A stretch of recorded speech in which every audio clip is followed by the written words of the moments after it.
This video is on the describe image task in the speaking of the PTE test. You'll see 6 to 8 describe image tasks during the test. You may have to describe a bar graph, a pie chart, a line graph, a table, a scene like a photograph, a map, or a flowchart, or a combination of these things. The key is not to describe every detail. You don't need to describe everything on every graph. Just choose about 3 key features, 3 or 4. Usually it's about 3. Pause this video whenever you see a full screen image so that you can study the image before I give you an example. Let's start with single bar graph. At the top you'll see a title. To the left there is the y-axis and underneath there is the x-axis. The formula. Number 1. This graph illustrates, and then a noun phrase, which should be the title and or x over y axes. Overall, it's clear that give the general idea. Number 3. The highest statistic. Number 4. The second highest statistic.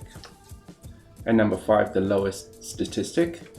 And lastly, synthesis, which means contrast the main statistics. Let's look at an example. This bar graph illustrates how many people own various kinds of pets. Overall, it's clear that some pets are more popular than others. 11 people own cats, followed by 8 people who own dogs, while only 4 people own rabbits. What clearly stands out is that cats are by far the most popular pets. Let's look at a multi-bar graph.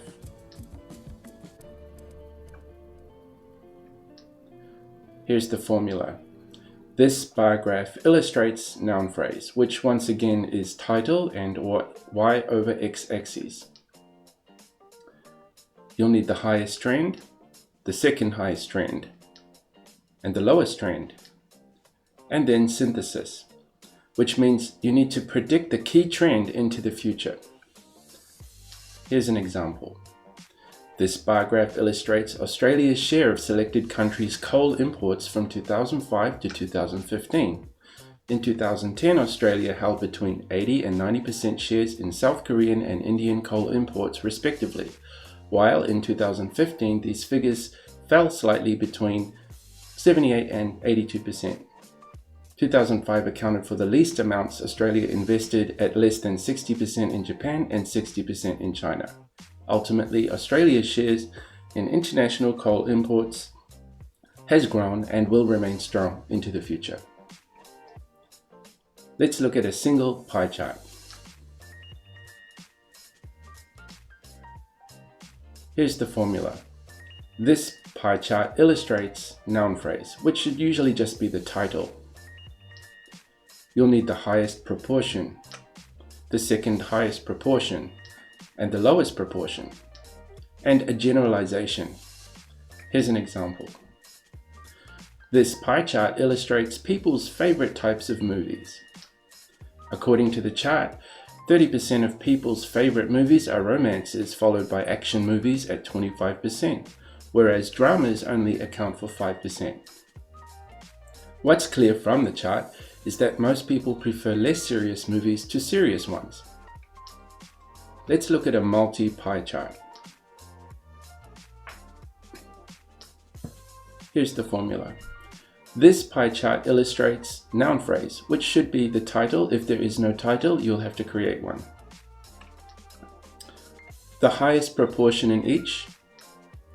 You'll need the smallest proportion in each, and a generalization. Here's an example.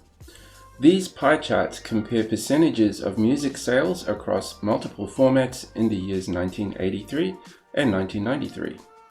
Overall, cassettes accounted for the largest proportion in music sales in 1983 at 42.2%, whereas in 1993, CDs accounted for the majority of sales at 51.4%. In contrast, CDs accounted for just 0.1% of sales in 1983 and in 1993 music videos accounted for just 1.2% of sales. One thing that's clear is that sales in analog music formats declined greatly in the decade between 1983 and 1993. Let's look at a line graph. Here's the formula. This line graph illustrates noun phrase, which should be title and/or y/x-axis. You'll need the highest point, the second highest point, the lowest point, and a generalization. Here's an example. This line graph illustrates a 6-month sales report and forecast in thousands between October 2019 and March 2020. Sales will be at their highest point in November at 62,500, followed by February at 44,300. In March, sales will be at their lowest point at just 11,000. Overall, it's clear that sales will be at their highest between the months of November and February. Let's look at a multi-line graph. Here is the formula. This line graph illustrates noun phrase, which once again should be title and/or y/x-axis.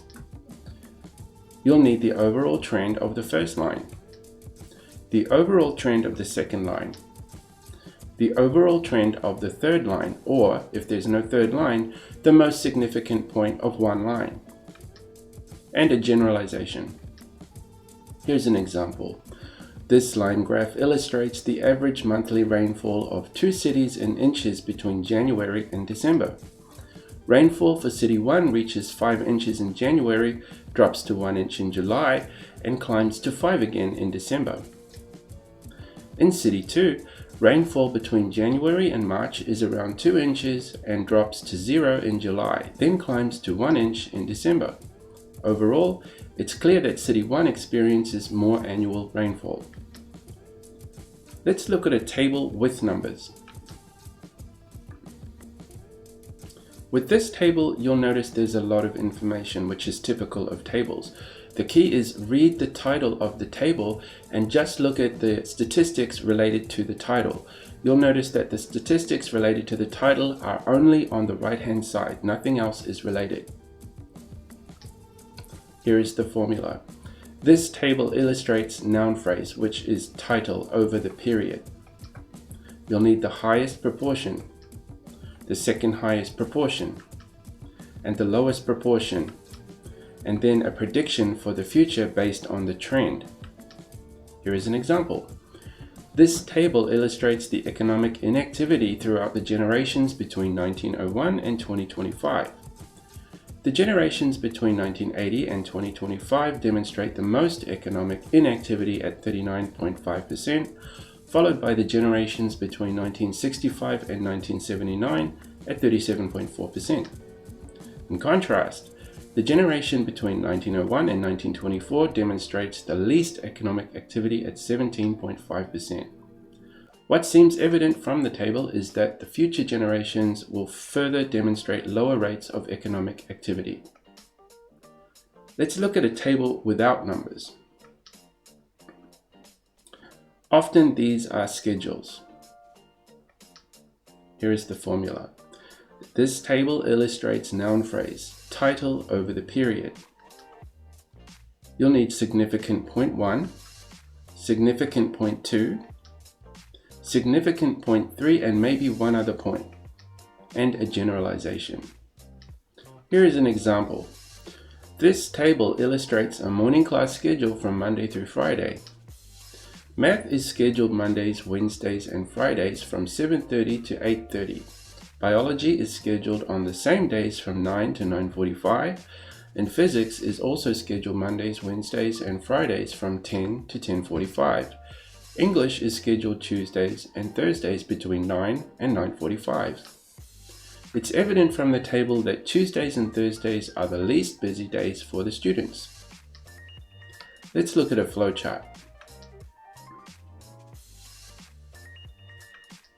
Here is the formula.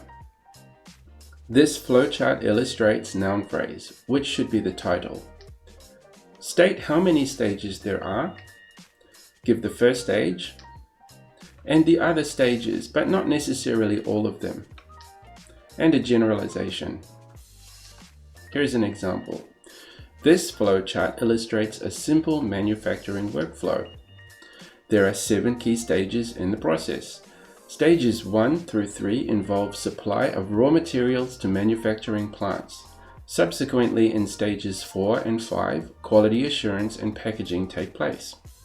And finally, in stages 6 and 7, products are stored and then shipped. What's clearly evident from the chart is that there are many stages to manufacturing workflows. Let's look at an image. Here is the formula. This image shows noun phrase. The key feature in the foreground. You'll need the features in the middle ground and the key feature in the background, and a generalization. Here is an example. This image shows a river running through a beautiful landscape. In the foreground, there are some wildflowers drawing the eyes into the scene.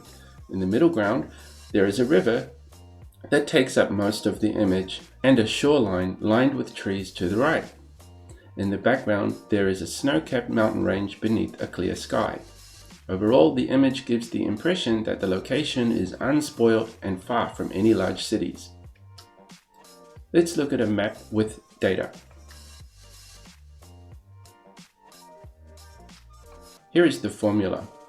This map illustrates noun phrase, which should be the title of the map, if there is one. If there isn't, you'll have to make it up. You'll need the key feature at the south end, the key feature at the center, and the key feature at the north end, and anything significant towards the east or west, and a generalization.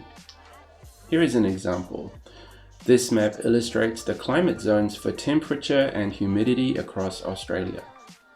In the south, the climate is cool to temperate. In contrast, the central region is hot with dry summers and cool winters, while the north is always hot and humid. Overall, the map shows that most regions in Australia experience high temperatures year-round, and that the farther north you go, the hotter it gets. Let's look at a map without data.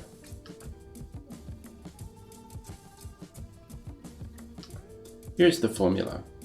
This map illustrates noun phrase. The key feature at the south end, the key feature at the center, the key feature at the north end, and anything significant towards the east or west, and a generalization. Here's an example.